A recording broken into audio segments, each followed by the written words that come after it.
If you opened your portfolio this week and felt like a turkey getting prepped for the oven on Thanksgiving, you weren't alone. The market has been bleeding, tech is stumbling, and the S&P is sliding, and for most investors, it's been a bloodbath. But you know the saying, one ape's crash is another ape's cash. While the bulls were getting roasted, a select group of degenerates on WallStreetBets were busy stuffing their pockets with tendies. I'm talking today about the gay bears. While everyone else was panic selling, these guys were buying puts and printing money. From a trader who turned pocket change into 1,000% gain on SPY puts, to a legend who shorted Robinhood for a massive $160,000 profit, today we're looking at the few pilgrims who actually found Greenland in this sea of red. As always, this is not financial advice, we're going to dive right in. Alpaca Pal is for sure a degenerate, but of a different kind. He's only posted once in WallStreetBets. All of his other posts are about Labubus. I really don't follow too closely, but it seems like Labubus are having a bubble of their own. 4 days ago, Alpaca took to WallStreetBets for the first time ever to tell us that he had made a 1,000% gain on SPY.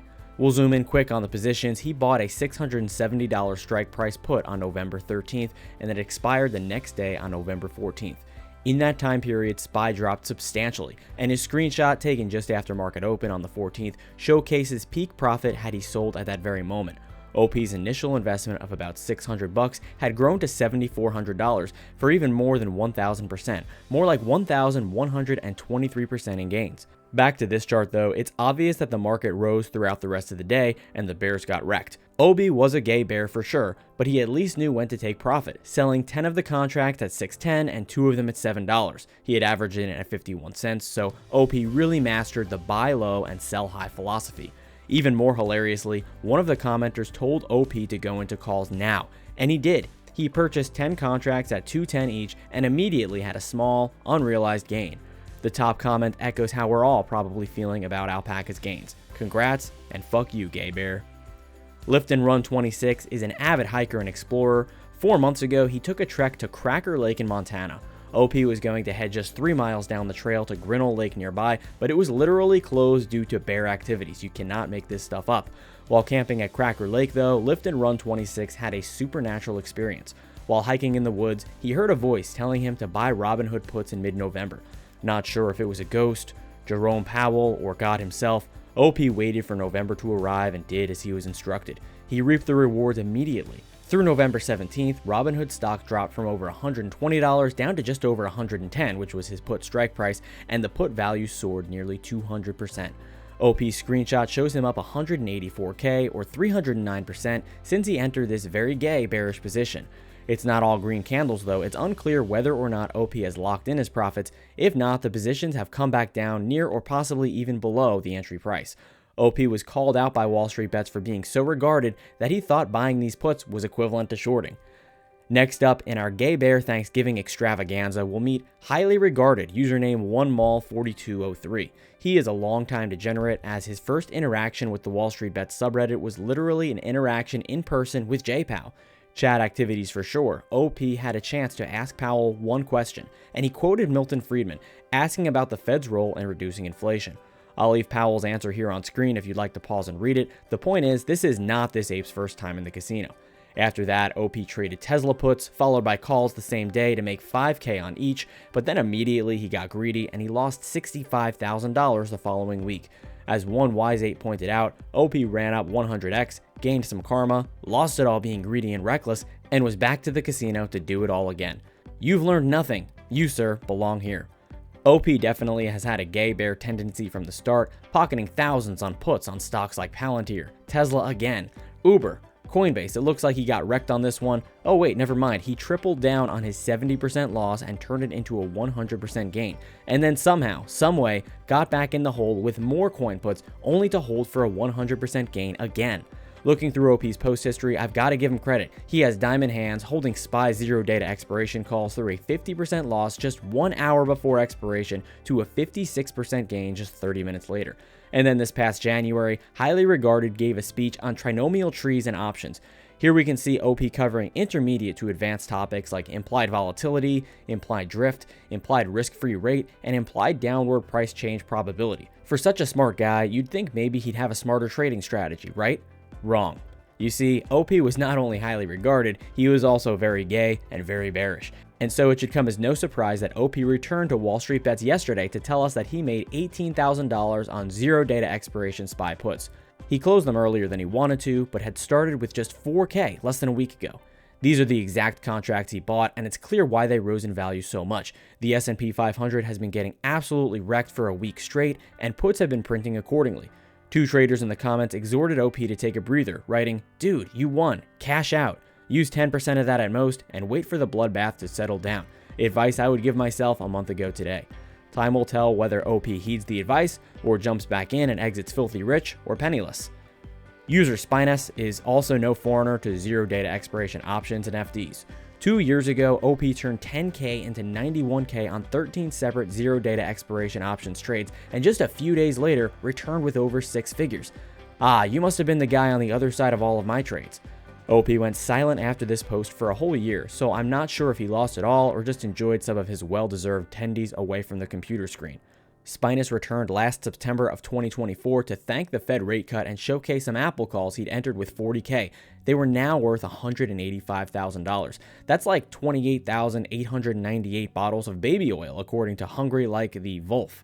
And again, this past May in 2025, OP won big again with Apple calls, turning 25K into 175K. It does make me wonder though, those original 6-figure wins, did OP pocket those or lose it all on bad trades and have to start over? We may never know, but what we do know is that 2 weeks ago, OP was feeling bearishly gay, or gaily bearish, take your pick. He opened a 17K put position on QQQ, he bought them at 3:59 p.m., 1 minute before market close, and held overnight, selling 1 minute into the next day's session at 9:31 a.m. Now that takes balls. OP writes, "If I held to end of day, would have been 120K in profit, but can't get greedy. Got lucky." As one commenter pointed out, saying, "If I held this bet longer, I would have X amount of money," is how you eventually get greedy and lose it all. To which OP replied, "Yup, lesson learned many times." Another commenter pointed out that the 3:59 p.m. purchase and the 9:31 a.m. sale was particularly degenerate. And as usual, a few had to chime in with the very original "congrats" and "fuck you." We've seen a few successful gay bears, but what happens when the puts go tits up? That's exactly what happened to user Trwin. But Trwin isn't just good at posting loss porn, but also memes. I thought this was pretty funny, especially the sus positioning there by the WallStreetBets puppy. Trwin's first real post was Nokia gain porn. He pocketed over 5K from some calls on an earnings play. But what's more interesting is his desire to prove the haters wrong. OP wrote, "I tried to tell you regards for weeks. Nobody wanted to listen. Everyone kept telling me to just put the fries in the bag or just how great sex with my mom was last night. Well, here's your fries, and I hope you wore a rubber." But OP's tone shifted from pride to desperation when 3 days ago, he posted some QQQ puts that were getting absolutely wrecked. He was down nearly 7K from an initial 10K investment. He spread out over multiple brokerages to avoid pattern day trading flags, and he asks, "How cooked am I? 595 strike, 38 expire Monday, 12 expire Tuesday, with all the Wendy's closings. Can anyone suggest another good place for peddling hand jobs?" What's interesting about this play is that QQQ did drop substantially, just not enough to outweigh the theta decay on OP's options.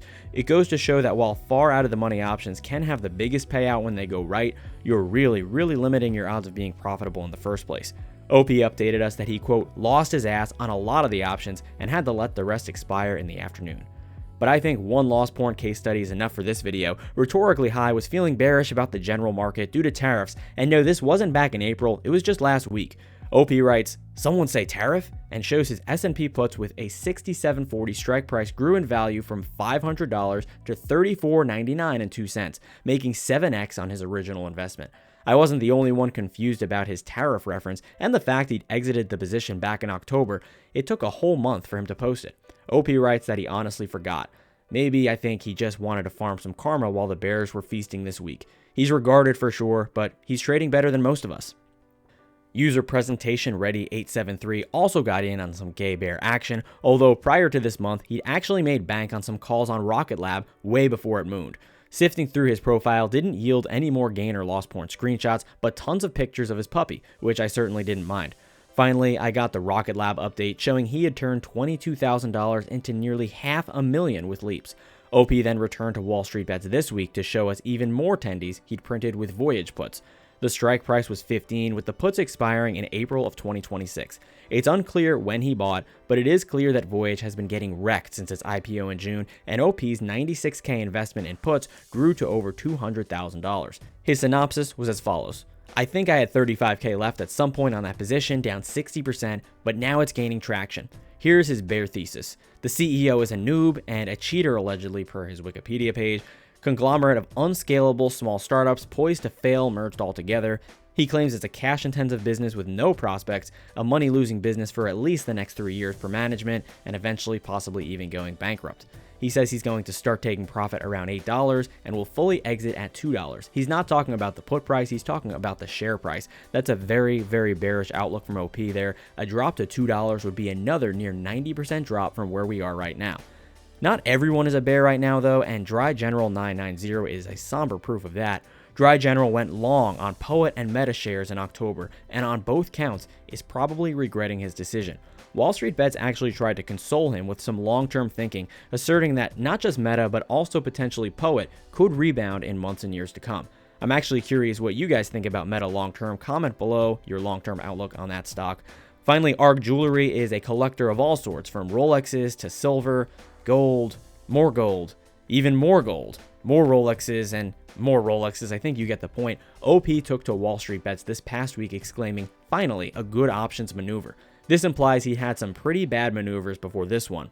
REKT Jewelry purchased 8 puts with a strike price of $669, averaging in at $177 and selling, or at least screenshotting, when they were worth $536 apiece. He needed the market to drop from $670 or so to below $667, and it dropped to $664, so his puts absolutely printed, yielding him $2,800 in profit for a total of $4,200 on his initial $1,400 gamble, or investment. OP writes that he, quote, ended up falling back asleep and held too long but still made 2K. Which trade did you think was the craziest? Comment below and check out the Gigastonks community Discord while you're here. First link in the description below. Making or losing money is fun alone, but it's even more fun when you've got a couple hairy apes to your left and right, arm in arm with you. Like and subscribe to the Gigastonks channel, and I'll see you soon.